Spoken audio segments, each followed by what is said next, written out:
Hello बच्चों, आप सभी का स्वागत है आपके अपने YouTube चैनल केजे रिवोल्यूशन में। तो आज की इस वीडियो में हम हमारा नया चैप्टर जो कि हमारा 12th की मैथमेटिक्स का सेकंड इम्पॉर्टेंट पोर्शन है, अगर बोलूं तो 25% यही आता है पूरे सिलेबस में। क्लियर? अगर 100% सिलेबस है तो 25% क्वेश्चंस इससे आते हैं, जो कि टॉपिक हमारा क्या है, इंटीग्रेशन। क्लियर? अब क्या होता है इंटीग्रेशन, इसको हमें समझना है, ध्यान से देखिएगा।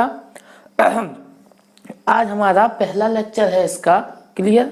यहाँ पे हम सीखेंगे कि इंटीग्रेशन होता क्या है। क्लियर? आप सभी बच्चों को आई होप मुझे पता है कि केवल इंटीग्रेशन अगर किन्हीं बच्चों ने पढ़ भी लिया होगा, कई टाइप के बच्चे होंगे। ऐसे बच्चे होंगे जिन्होंने कुछ ने इंटीग्रेशन पढ़ लिया होगा, कुछ ने इंटीग्रेशन पहली बार देख रहे होंगे, कुछ ने मतलब देखा भी होगा, नहीं भी पढ़ा होगा, सब टाइप के बच्चे देख रहे होंगे। क्लियर? तो अब इंटीग्रेशन जिनने पढ़ लिया है, मुझे पता है कि आप लोगों ने स्टार्टिंग कहाँ से की होगी, स्टार्टिंग की होगी फॉर्मूले से। क्लियर? फॉर्मूले लर्न किए होंगे, लर्न करने के बाद आप क्वेश्चंस को सॉल्व करते। लेकिन यहाँ पे ऐसा नहीं करना है हमें। देखो, इंटीग्रेशन बेसिकली हम पढ़ रहे हैं तो हमें एटलीस्ट ये तो पता होना चाहिए कि वो होता क्या है। क्लियर? आया कहाँ से, क्यों जरूरत पड़ी, ठीक है ना। ऐसे तमाम क्वेश्चन हमारे दिमाग में घूमते रहते हैं। क्लियर? लेकिन हमारे पास उनके आंसर्स नहीं होते। क्लियर? तो इस तरीके से हमें आपने जैसे कि फॉर एग्जांपल अगर मैं आपको बात बताऊं तो फिजिक्स में आपने एक फेमस इंटीग्रेशन ये देखा होगा, x की पावर n और dx। कई बच्चों ने इसको देखा होगा। ठीक है, इसका इंटीग्रेशन क्या होता है, x की power n plus 1 upon n plus 1 plus c। Clear? ये होता है, सारे बच्चों ने देखा होगा, इसको देखा है, सारे बच्चों ने देखा है। अब क्वेश्चन मेरा क्या है, इसे ध्यान से समझिए। क्वेश्चन यहाँ पर क्या क्या बन सकते हैं। सबसे पहले क्वेश्चन, ये साइन क्या है, क्यों लगा रहे हैं भाई, क्या इसकी जरूरत है। सेकंड क्वेश्चन, अरे इसका इंटीग्रेशन निकाला तो यही क्यों आया। थर्ड क्वेश्चन, ए भाई सी क्यों लगाया, इस सी क्या है यहाँ पर। क्लियर? ये तीन तरीके के क्वेश्चन यहाँ पे बनते हैं। अगर और कोई भी क्वेश्चन आपके बन रहे होंगे तो इस वीडियो को देखने के बाद, देखो इस वीडियो में केवल इन 3 क्वेश्चंस में 2 क्वेश्चंस के ही आंसर मैं आपको दे पाऊंगा। जो हमारा थर्ड क्वेश्चन है ए सी वाला, इसको हम हमारी नेक्स्ट वीडियो में देखेंगे। क्लियर? तो इस वीडियो में यहाँ तक कि हम देखेंगे इंटीग्रेशन होता क्या है, ठीक है, और यहाँ पर सारे फॉर्मूले हम सेकंड वीडियो में, ठीक है ना, आगे जाते। यहाँ पर केवल हमारा क्या है, इंटीग्रेशन का इंट्रोडक्शन ही हमें देखना है। ठीक है ना, एक इंट्रोडक्शन को डिस्कस करेंगे, एक इम्पॉर्टेंट फॉर्मूला निकल के आएगा, उसको डिस्कस करेंगे। क्लियर? इस वीडियो में। ओके, ध्यान से देखिएगा। इसलिए अब स्टार्ट करते हैं हम हमारा इंटीग्रेशन को। क्लियर? तो ये तो यहाँ पर मैं आपको बता रहा था। ओके, फिजिक्स में आपने कई बार यूज किया होगा, जो बच्चे पढ़ा आए हैं ना, उन्होंने इस फॉर्मूले को जरूर यूज किया होगा, कहीं ना कहीं तो यूज आप लोगों ने किया ही होगा। क्लियर? तो अब आज का इंपॉर्टेंट टॉपिक स्टार्ट करते हैं। चलो, क्या है टॉपिक हमारा, इंटीग्रेशन। ठीक है, क्या होता है इंटीग्रेशन, ठीक है, ये रहस्य है। ठीक है, इसको देखते हैं। ठीक है, देखो इंटीग्रेशन क्या है हमारा, बताइए कोई बच्चों को कमेंट बॉक्स में बताइएगा। ठीक है ना, अगर आपको पहले से आता है, लेकिन वीडियो देखने के बाद तो आपको पता चल ही जाएगा। ओके, सबसे पहला क्वेश्चन होता है what is integration, and then इसके बाद तो इस पे तो हम बाद में आफ्टर दैट आएंगे। पहले इस क्वेश्चन को देखिए, why we need for integration, हमें क्या जरूरत थी इंटीग्रेशन की। इतना अच्छा जीवन चल रहा था ना हमारा, क्या ऐसा जरूरत पड़ा है कि इंटीग्रेशन ले लिया और इतना बड़ा लेंदी हो गया। ठीक है ना, इतना पढ़ना पड़ रहा है, इतने फॉर्मूलेस, मतलब पीएचडी तक इंटीग्रेशन पीछा नहीं छोड़ता। क्या जरूरत है ऐसा, इंटीग्रेशन क्या करता है ऐसा कि हमें इंटीग्रेशन की जरूरत पड़ी। ठीक है, ये क्वेश्चन है, तो ध्यान से देखिए। अगर मैं इंटीग्रेशन का सिंपल मतलब बोलूं तो इसका मतलब होता है कलेक्शन। क्या होता है, कलेक्शन। ठीक है ना, किसी भी चीज को अगर कलेक्ट करने की बात आती है तो वहां पर हम क्या कर रहे होते हैं, इंटीग्रेशन कर रहे होते हैं। क्लियर? कैसे, देखना, ध्यान से देखना।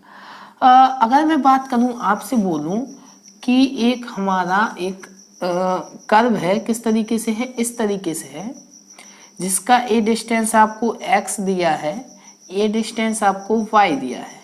ठीक है, इतना चीज है। अगर मैं आपसे पूछूं कि इसका एरिया क्या होगा, एरिया, ओके, एरिया, तो किस तरीके से आप यही बताओगे कि नहीं बताओगे, यही एरिया होगा। तो क्या कहते हैं आप, x इंटू वाई, ओके। तो ए एरिया होता है जो कि हम सिंपली फाइंड कर सकते हैं और हम निकाल भी लेते हैं, क्लियर। लेकिन अब इसी को थोड़ा टाइम और डिस्टेंस से रिलेट करूं अगर मैं, तो ध्यान से देखिएगा।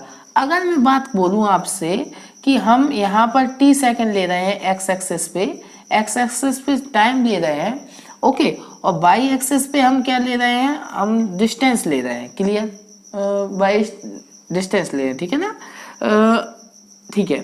ये हमारे पास समय है, ठीक है ना, टाइम है, यहाँ पर वेलोसिटी ले रहे हैं, क्लियर, वेलोसिटी, ठीक है ना। तो ध्यान से देखिएगा, अगर हमने कहा, ध्यान से देखना है क्वेश्चन को, अगर t सेकंड में, क्लियर, t सेकंड में हमारी कोई कार इस तरीके से मूवमेंट कर रही है, ठीक है ना, जिसका वेलोसिटी क्या है हमारे पास v है, क्लियर, v किलोमीटर प्रति सेकंड है, मीटर प्रति सेकंड है, ठीक है, मीटर प्रति सेकंड, ओके, इस तरीके से है। तो अगर मैं आपसे पूछूं कि उसने t सेकंड में कितना डिस्टेंस ट्रेवल किया, देन आप क्या बताओगे, समझ में आ रहा है। अगर मैं बोल रहा हूं कि कोई हमारे पास एक कार है, ठीक है ना, कोई हमारे पास इस प्रकार से एक कार है, ओके, ठीक है, कार है। अगर मैं बोलूं इस कार ने t सेकंड में और v वेलोसिटी से कितना डिस्टेंस ट्रेवल किया, और अगर इसको मैं ग्राफ के जरिए बताऊं, तो अगर वेलोसिटी हमारी v है और समय हमारा t है, तो कितना डिस्टेंस ट्रेवल किया, तो डिस्टेंस इज इक्वल टू क्या हो जाएगा हमारा, v इंटू टी होता है कि नहीं होता है, आप सभी को पता है, होता है कि नहीं होता है, distance is equal to velocity into time, clear, सारे बच्चों को पता है कि नहीं है। तो अगर आप देखें तो ये डिस्टेंस कैसे पता चला, हमें पता चल गया कि हमें वेलोसिटी, जो भी वेलोसिटी है उसका टाइम में क्या करना है, मल्टीप्लिकेशन करना है, हमें डिस्टेंस मिल जाएगा। इसी तरीके से आप सभी को एक और एग्जांपल देता हूं, ठीक है ना। अगर मैं बोलूं कि एक हमारे पास अगर मैंने फोर्स लगाया F फोर्स लगाया और डिस्प्लेसमेंट क्या हो गया, S का हो गया, ठीक है ना, मान लीजिए कोई, तो कितना हमने क्या किया, वर्क किया, ये कैसे निकालते हैं हम।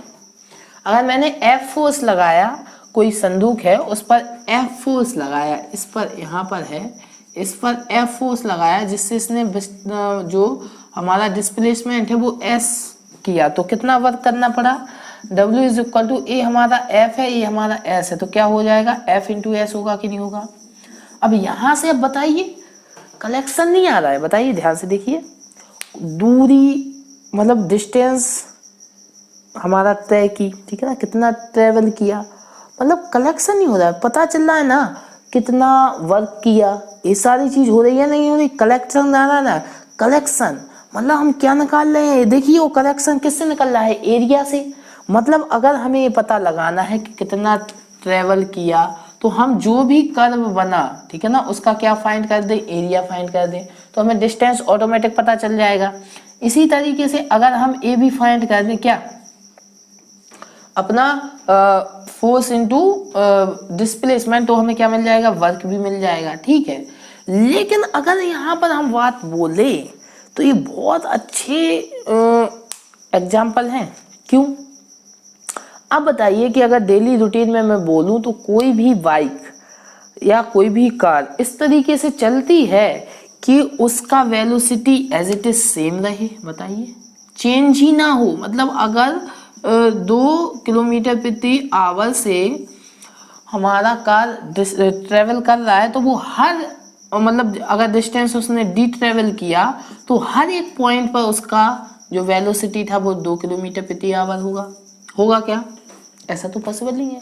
मान लीजिए आपको यहाँ से कहीं पर कोई भी सिटी में जाना है आपको, ठीक है ना, आप जहाँ के भी हो, ओके, तो क्या आप एक ही डिस्टेंस से एक ही वेलोसिटी से ट्रेवल कर पाओगे, कहीं पर आपकी वेलोसिटी चेंज नहीं होगी ना, कहीं पे आपकी बाइक धीमी भी होगी, कहीं पे तेज भी होगी, क्लियर, कहीं पे आप रोक भी दोगे, ये भी पॉसिबिलिटी हो सकती है ना। तो एक डिस्टेंस से तो पहुंचोगे नहीं, तो ये तो कुछ समझ में नहीं है। ये जो हमारे ग्राफ है ये किस तरीके से बिहेव कर रहे हैं, इस तरीके से बिहेव कर रहे हैं जैसे हमारा वेलोसिटी इस सारी डिस्टेंस में चेंज ही नहीं हो रहा, बिल्कुल नॉन चेंज, बिल्कुल सेम है ऐसे। तो ये तो गड़बड़ है कि नहीं है। तो ये यहाँ पर एक इंपॉर्टेंट पॉइंट है जिसको नोट डाउन करना। ओके, तो अब अगर बात बोलूँ, मैं बोलूँ कि अगर हमारा कार तो इस तरीके से ट्रेवल ही नहीं करता है तो फिर किस तरीके से ट्रेवल करता है, देखते हैं। अगर कार का जो मैं एग्जैक्ट ग्राफ बनाऊं तो किस तरीके से बनता है, ठीक है ना, कार की टाइम में और वेलोसिटी के बीच में अगर मैं ग्राफ बनाऊं तो किस तरीके से ग्राफ आएगा। ग्राफ हमारा देखना, वेलोसिटी हमारी धीरे धीरे धीरे धीरे इंक्रीज करेगी। देखो पहले 0 रहती है फिर धीरे धीरे इंक्रीज करती है, तो इस तरीके से इंक्रीजमेंट होगा, ऐसे ऐसे ऐसे इंक्रीजमेंट होगा। क्लियर। अब अगर आपसे पूछा जाए कि बताइए कि अगर ये यहाँ पर v वेलोसिटी थी, क्लियर, ध्यान से देखिए, इस पॉइंट पर हमारे कितना v वेलोसिटी है, तो अब बताइए कि आप इसने कितना डिस्टेंस ट्रेवल किया। तो कभी आप बता पाओगे क्या, नहीं बता पाओगे। क्यों नहीं बता पाओगे, क्योंकि कौन सा हमारे पास ग्राफ बना इस तरीके का, और इस ग्राफ का क्या हमें एरिया फाइंड करना आता है, नहीं, हमें इस तरीके के ग्राफ का एरिया फाइंड करना नहीं आता। हमें सिंपल रेक्टेंगल बन रहा था अभी तक तो उसका एरिया बता देते, लेकिन इस तरीके का एरिया फाइंड करना हमें आता ही नहीं। और जब हम इस तरीके का एरिया फाइंड नहीं कर पाते, इसका मतलब हम यहाँ पर तो डिस्टेंस नहीं बता पाएंगे। लेकिन अब हमारे जो साइंटिस्ट हैं या मैथमेटिशियन हैं वो मानते तो है नहीं है, उन्हें तो इसका एरिया उन्होंने कहा ऐसा कैसे हो सकता है, हम इसका एरिया कैसे फाइंड नहीं कर सकते। तो एरिया तो हमें फाइंड करना ही है। क्लियर। तो अब यहां से डेवलपमेंट हुआ इंटीग्रेशन का। क्लियर। इंटीग्रेशन क्या है कि हम एरिया नहीं निकाल पा रहे हैं किसका, इस तरीके के जो कर्व बन रहे हैं। क्लियर। जो कर्व बन रहे हैं मतलब ऐसा कर्व, इस तरीके से, मतलब जो भी सर्कल के पार्ट के कोई भी पार्ट आ जाए, ऐसा पार्ट आ गया, ऐसा पार्ट, मतलब जिसमें थोड़ा कर्व है, लचक है, ठीक है ना, इस तरीके का, उसके हम एरिया फाइंड नहीं कर पा रहे हैं, या कर्व के अंतर्गत हम एरिया फाइंड नहीं कर पा रहे हैं। क्लियर। तो इंटीग्रेशन की जरूरत इसीलिए पड़ी है, ठीक है ना, इंटीग्रेशन की नीड क्यों पड़ी, क्योंकि हमें फाइंड करना था area under the curve. Clear. समझ में आया सारे बच्चों को, नहीं आया, क्योंकि ए एरिया हम फाइंड नहीं कर पा रहे और इस एरिया को बिना हम डिस्टेंस भी नहीं बता पाएंगे। ऐसी और भी कई चीजें हैं कि एरिया इंपॉर्टेंट है फाइंड करना, तो इसलिए हमें किसकी जरूरत पड़ी, इंटीग्रेशन की जरूरत पड़ी। समझ में आया कि नहीं आया। What is why need integration, ये तो क्लियर हुआ कि नहीं हुआ, आप सभी ने पढ़ा होगा। अगर बात बोलूं, आप सभी ने पढ़ा होगा कि सर्कल है उसका जो एरिया होता है वो क्या होता है, पाई आर स्क्वायर होता है कि नहीं होता है। क्या आप सभी को पता है, जिसकी रेडियस क्या होती है, आर होती है, आप सभी को पता होगा। क्या आप सभी को पता है कि इसका एरिया पाई आर स्क्वायर क्यों होता है, बताइए। नहीं होता। इसका देखो एरिया किसके अंतर्गत है, देखो बताइए, कर्व के अंदर में घिरा है ना, तो निश्चित ही है इसका अगर एरिया निकालना है तो वो किससे निकलेगा, इंटीग्रेशन से निकलेगा। मतलब जितनी भी दुनिया में जितनी भी ऐसी शेप्स हैं, आकृतियां हैं जो जिनका एरिया जो किस तरीके की हैं, कर्व के अंतर्गत घिरी हुई हैं, उन सारी आकृतियों का जो एरिया है वो किसकी हेल्प से निकलेगा, इंटीग्रेशन की हेल्प से निकलेगा। समझ में आया इंटीग्रेशन की जरूरत क्यों पड़ रही है, नहीं आया समझ में आया कि नहीं। तो जितनी भी तमाम हमारी मतलब कर्व हैं उनके अंतर्गत जो भी एरिया हमारा बाउंडेड होता है उस सारे एरिया को हम किसकी हेल्प से निकालते हैं, इंटीग्रेशन की हेल्प से निकालते हैं। क्लियर। समझ में आया कि नहीं आया कि हमें क्यों इंटीग्रेशन की जरूरत पड़ी। ओके ठीक है, ओके ये समझ में आया कि नहीं आया, क्लियर, ठीक है। तो इसको नोट डाउन, जो भी बच्चों को इतना नोट डाउन करना है कर सकते हैं, ठीक है। अब आइए अब देखते हैं हम इंटीग्रेशन को। पहले अगर मान लीजिए अब जी नहीं आता, हमें किसी का एरिया निकालना है, तब क्या करेंगे।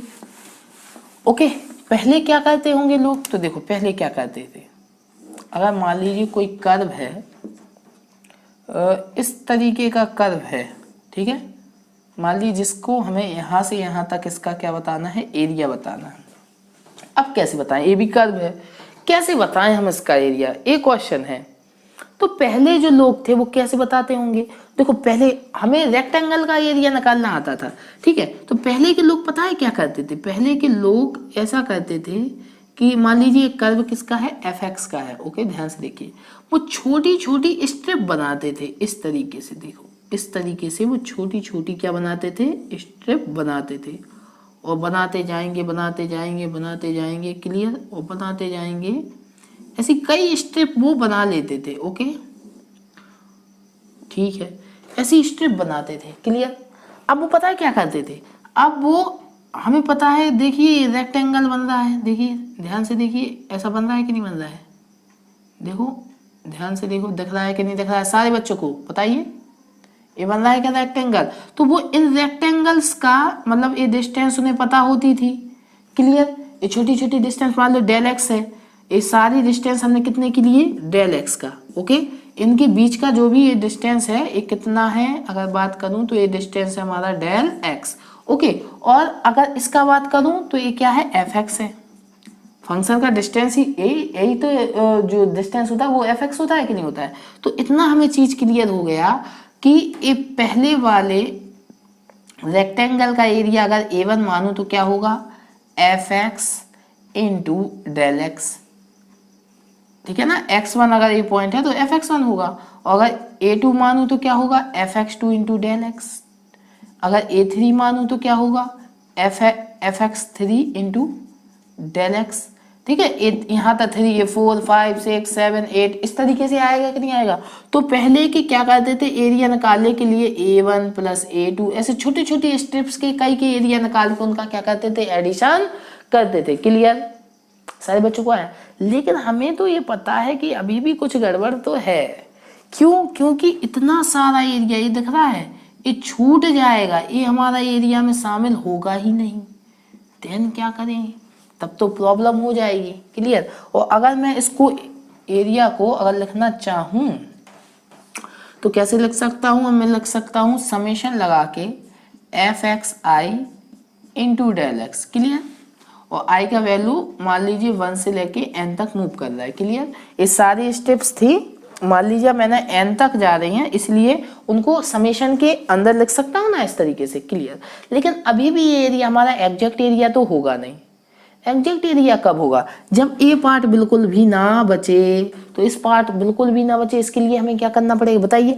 अगर मैं ये डिस्टेंस थोड़ी थोड़ी छोटी छोटी कम करते जाऊं, क्लियर, ये मतलब इनके बीच में जो डिस्टेंस है डेल एक्स, उसको वैल्यू को टेंडिंग टू 0 करूं, डेल एक्स टेंडिंग टू 0 करूं, बताइए। अगर 0 करता जाऊं तो ये डिस्टेंस कम होती जाएगी, और कम होती जाएगी तो ये लगभग 0 हो जाएगा, ये वैल्यू जो मिल रहा है, बताइए कम होगी तो ए पार्ट भी तो कम होगा, तो हमें एग्जैक्ट एरिया मिलता जाएगा कि नहीं मिलता जाएगा, बस।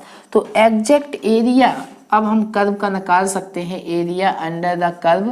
पहले के लोग किस तरीके से करते थे, लिमिट लगा देंगे इस पे, डेल एक्स टेंडिंग टू 0 और समेशन एफ एक्स आई इंटू डेल एक्स, और आई का वैल्यू 1 से लेके n तक मूव करता था, क्लियर। इस तरीके से हम क्या निकालते थे, पहले एरिया फाइंड करते थे। लेकिन आप अगर आप ध्यान से देखिए, बोलने सुनने में अच्छा लग रहा है कि इस तरीके से करते थे, लेकिन जब करेंगे ना तो आपको बताइए कितनी स्ट्रिप्स हैं ऐसी, इतनी स्ट्रिप्स की अलग अलग एरिया फाइंड कीजिए, फिर उनको ऐड कीजिए, बहुत गड़बड़ हो जाएगी, नहीं हो जाएगी। मान लीजिए कि कोई आपसे बोले कि एक समुद्र है, समुद्र में इसे एक एक बूंद निकालिए और उसका वेट आप देखिए, कोई भी बूंद निकालिए एक एक वेट और आप मेजर कीजिए और हमें बताइए, क्या इम्पॉसिबल है ना, गड़बड़ हो जाएगा ना। समझ में आ रहा है कि नहीं आ रहा है क्या बोल रहा हूँ, मतलब पूरे समुद्र में से एक एक बूंद निकालिए, उसका वेट निकालिए, आप पागल हो जाओगे, क्लियर। तो ऐसा ही है, मतलब इतनी कितनी स्टेप्स बनेंगी, इनफाइनाइट स्टेप बनेंगी, उन इनफाइनाइट स्टेप के हमें क्या निकालना पड़ेगा, एरिया, और फिर उनको ऐड भी करना है। तो ये तो हमसे नहीं हो पाएगा, कुछ हमें और ऐसा दो जिससे हम एरिया निकाल पाए, ये तो प्रॉब्लम हो जाएगी। मैथमेटिशियन बोला ये बहुत डिफिकल्ट मेथड है, इससे तो गड़बड़ हो जाएगी, कुछ और देखते हैं। तो फिर इसके बाद हमारा क्या हुआ, इंटीग्रेशन डेवलप हुआ, ठीक है ना। फिर कुछ ऐसा हुआ, कुछ ऐसा शॉर्टकट मिला कि हमें इंटीग्रेशन का एक बहुत अच्छा मेथड मिल गया, और जिस मतलब एरिया फाइंड करने का, किसके अंतर्गत, area under the curve find करने का एक शॉर्टकट मिला। उसी शॉर्टकट को हम क्या बोलते हैं आज, इंटीग्रेशन बोलते हैं। क्लियर, स्टार्ट करें तो फिर, ठीक है, ओके। तो ये सारी चीजें समझ में आई कि नहीं आई सारे बच्चों को, क्लियर। तो मैं इसको क्लीन कर सकता हूँ, ठीक है, ओके। तो अब आते हैं हम हमारे इंटीग्रेशन पे, इंटीग्रेशन को समझते हैं कि कहाँ से आया, क्यों आया, ठीक है। ये तो सारा डिस्कस हम कर चुके हैं, अब देखते हैं कैसे आया, ओके। देखो शॉर्टकट, ये समझ में आया, व्हाट इज इंटीग्रेशन, समझ में आया, क्लियर। और why we need for integration. अब देखते हैं शॉर्टकट जो डेवलप हुआ, ध्यान से देखिए, इस कर्व को देखिए ध्यान से, इसको पहले मैं आपको समझा दूं। ये देखो एक्स एक्सिस है, ये हमारा वाई एक्सिस है, ये हमारा एक कर्व है जिसका नाम हमने क्या रखा, एफ एक्स रखा। एक फंक्शन है एफ एक्स जिसका कर्व इस तरीके से है, ओके। हमें ये जो ब्लू कलर से शेडेड एरिया है इसको फाइंड करना है, क्लियर। अब हमने क्या किया, ध्यान से देखिएगा, एक थोड़ा सा बिल्कुल स्मॉल, बिल्कुल आपको ये दिखाने के लिए थोड़ा बड़ा लग रहा है, ये मानिए बिल्कुल नेग्लिजिबल है, ठीक है। इतना हमने क्या ले लिया, एरिया ले लिया, क्लियर। थोड़ा सा, थोड़े डिस्टेंस चले एक्स से, X plus del X, del X बहुत छोटा वैल्यू है, ठीक है। इतना चले तो एक छोटा सा एरिया मिलेगा कि नहीं मिलेगा, क्लियर। और देखो ये ब्लू शेडेड एरिया को हमने क्या मान लिया, ए एक्स, मतलब इसका एरिया क्या होगा, कोई एक्स के टर्म्स में होगा। जब फंक्शन हमारा एक्स के टर्म्स में है तो एरिया भी हमारा एक्स के टर्म में, तो एरिया को हमने क्या मान लिया, ए एक्स। मतलब हमारा इंटेंशन क्या फाइंड करना है, ए एक्स फाइंड करना है, क्लियर। इतना चीज सब बच्चों को क्लियर हो रहा है कि नहीं हो रहा है। हमारा इंटेंशन किसको फाइंड करना है, ए एक्स को फाइंड करना है। इतना चीज सारे बच्चों को क्लियर है, ठीक है। अब देखिए ध्यान से, तो ये हमारा del X, del A x हो जाएगा, क्यों नहीं होगा, अरे बताइए, जब हमने इसमें डेल एक्स का चेंज किया तो इस एरिया में कितने का चेंज होगा, डेल ए एक्स का चेंज होगा कि नहीं होगा, एरिया में कितने का चेंज होगा, डेल ए एक्स का होगा कि नहीं होगा। इतना चीज सारे बच्चों को क्लियर है कि नहीं है, नहीं है ना, क्लियर। डेल ए एक्स का होगा कि नहीं होगा, इतना चीज क्लियर। अब देखो ध्यान से, अगर मैं ए डिस्टेंस यहाँ से यहाँ तक x है, क्लियर, यहाँ से यहाँ तक x है, तो ए डिस्टेंस क्या रही होगी, एफ एक्स होगी कि नहीं होगी, सभी बच्चों को पता है कि नहीं है। ए डिस्टेंस हमारी एफ एक्स होगी, क्योंकि ए एक्स है, फंक्शन में डालेंगे तो ए डिस्टेंस ही तो एफ एक्स होगी कि नहीं होगी, क्लियर। तो अगर मैं बोलूँ ये ब्लू कलर का जो शेडेड एरिया है, ठीक है ना, इसको बोलूं तो ये ब्लू कलर का जो एरिया है बिल्कुल छोटा सा एरिया है, बिल्कुल नेग्लिजिबल आएगा ये एरिया जो बच रहा है, क्योंकि ये डिस्टेंस बहुत कम है, क्लियर। तो अगर मैं बोलूं, आप सभी को एक डिफरेंशिएशन तो आता होगा, आप सभी को ये तो पता होगा कि dy अपॉन dx अगर बोल रहा हूं तो इसका वैल्यू क्या होता है, limit del x tending to 0 del y upon del X. ये सारे बच्चों को आना चाहिए। देखो जिन्होंने डिफरेंशिएशन नहीं आता है, मेरी वीडियो में जाएं, फर्स्ट वीडियो है डिफरेंशिएशन की, वहां पर डिस्कस किया होगा मैंने डिफरेंशिएशन का हिस्ट्री, क्लियर। वहां पर एक फॉर्मूला बताया होगा, कैसे आया, क्यों आया, कहाँ से आया, क्लियर, सब अंडर टेस्ट आपको सिखाया है, ओके। अब बताइए, तो अगर मैं यहाँ पे एक छोटा सा स्टेप कर रहा हूँ, ध्यान से देखिएगा, ओके। तो अब मैं अगर बोलूँ कि मुझे तो डिफरेंशिएशन करना है, किसका करना है, हमें ए एक्स का एरिया का डिफरेंशिएशन करना है विद रिस्पेक्ट टू एक्स, तो कोई हमें रोक सकता है क्या, नहीं रोक सकता। अगर हम एरिया का डिफरेंशिएशन करना चाहें तो कर सकते हैं, एक्स में एरिया है, एक्स के रिस्पेक्ट में हम डिफरेंशिएशन करेंगे, कर सकते हैं, ठीक है। ध्यान से देखिए, बहुत इंपॉर्टेंट चीज आ रही है यहाँ से। हाँ, तो क्या होगा, अब देखिए डी अपॉन डी एक्स। अब बताइए ए एक्स, ठीक है ना, ये क्या होगा, अगर मैं इसको डेफिनेशन से डिफरेंशिएट करूं तो इसका मतलब तो ए है, डेफिनेशन से क्या होगा, limit del x tending to 0 और डेल ए एक्स अपॉन क्या होगा हमारा, डेल एक्स। यही तो होता है डिफरेंशिएशन का मीनिंग, नहीं होता, क्लियर। सारे बच्चों को इतना चीज क्लियर है कि नहीं है, नहीं आ रहा, ठीक है ना। अब बताइए, तो limit del x tending to 0, अब आप थोड़ा ध्यान से बताइए, डेल ए एक्स है क्या आखिर हमारा, इस स्ट्रिप का, देखिए डेल ए एक्स इस स्ट्रिप का क्या है, एरिया है, और इस स्ट्रिप का एरिया तो हम और किसी तरीके से भी निकाल सकते, कैसे, ए डिस्टेंस कितना है, डेल एक्स है, ए डिस्टेंस कितना है fx है, तो इसका एरिया डेल ax क्या हो जाएगा हमारा, डेल ax क्या हो जाएगा हमारा, fx इंटू डेल एक्स हो जाएगा कि नहीं हो जाएगा, सब्स्टिट्यूट कीजिए तो यहाँ से क्या मिल जाएगा, fx into del x upon del x. Clear, del x से डेल एक्स कैंसिल हो गया, अब लिमिट का कोई चेंज बचा नहीं है तो यहाँ से क्या आ गया, fx आ गया।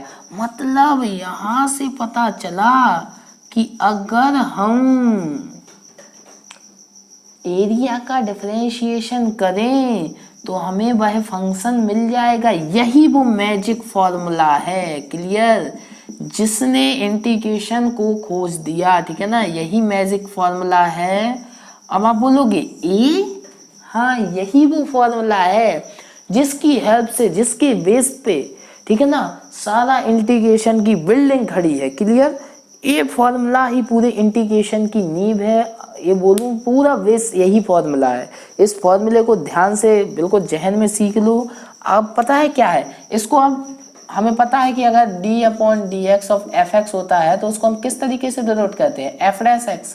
क्लियर, तो इसी तरीके से इसको एरिया का डिफरेंशिएशन को ए डैश एक्स से डिनोटेड करने पे यहाँ से आ गया एफ एक्स। क्लियर,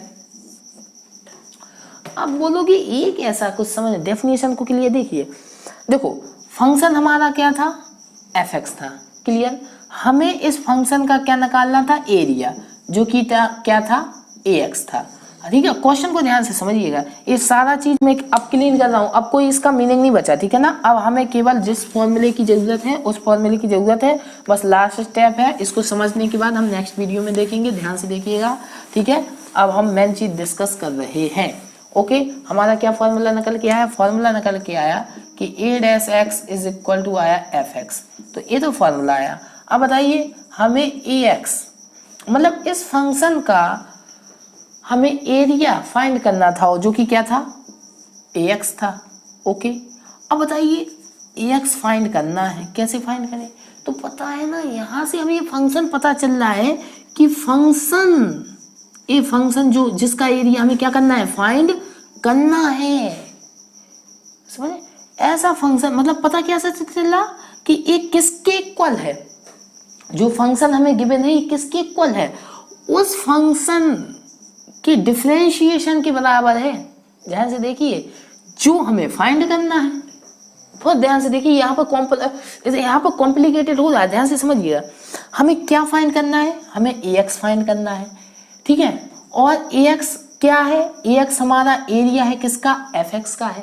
ओके, तो अब और एफ एक्स किसके इक्वल है, ए एक्स के डिफरेंशिएशन के इक्वल है। तो डेफिनेशन यहाँ से क्या आ रही है, देखो एफ एक्स का डिफरेंशिएशन हमें मतलब एरिया फाइंड करना है, तो क्या बोलेंगे, एफ एक्स का एरिया एक ऐसा फंक्शन होगा जिसका अगर हम डिफरेंशिएशन करें तो हमें क्या मिल जाए, एफ एक्स मिल जाए। यही डेफिनेशन है, यही मेथड है, ध्यान से देखिए।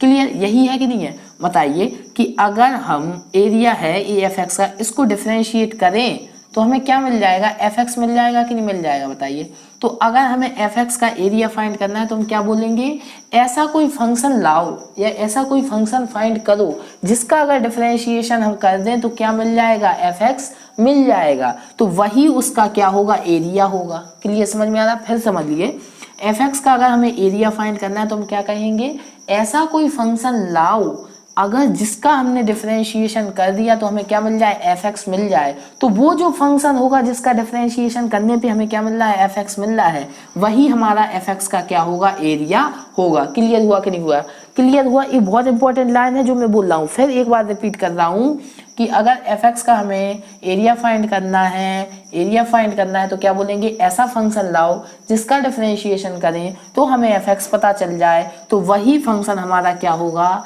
एरिया होगा। जैसे फॉर एग्जांपल आया कि cos x का एरिया फाइंड करो, तो cos x तो हमारा कर्व होता है, हमें पता है। तो हम क्या सोचेंगे, ऐसा कोई फंक्शन या इंटीग्रेशन, अगर अब इंटीग्रेशन का मतलब ही क्या होता है हमारा, हमें समझ में आ गया, इंटीग्रेशन का मतलब होता है हमारा एरिया फाइंड करना। तो अगर कोई पूछे कि cos x का इंटीग्रेशन बताओ, तो cos x का इंटीग्रेशन मतलब cos x का एरिया, तो हम क्या सोचेंगे, ऐसा कोई फंक्शन जिसका डिफरेंशिएशन करें तो हमें क्या मिल जाए, cos x मिल जाए। तो क्या होता है ऐसा फंक्शन, बताइए बताइए, sin x, होता है, क्योंकि अगर मैं साइन एक्स का डेरिवेटिव करता हूं तो हमें क्या मिल जाता है, कॉस एक्स मिल जाता है। तो डेफिनेटली कि साइन एक्स हमारा एरिया होगा किसका, कॉस एक्स का। समझ में आ रहा है। तो कॉस एक्स का इंटीग्रेशन क्या होगा, साइन एक्स होगा। समझ में आया कि नहीं आया, क्लियर हुआ कि नहीं हुआ, क्लियर।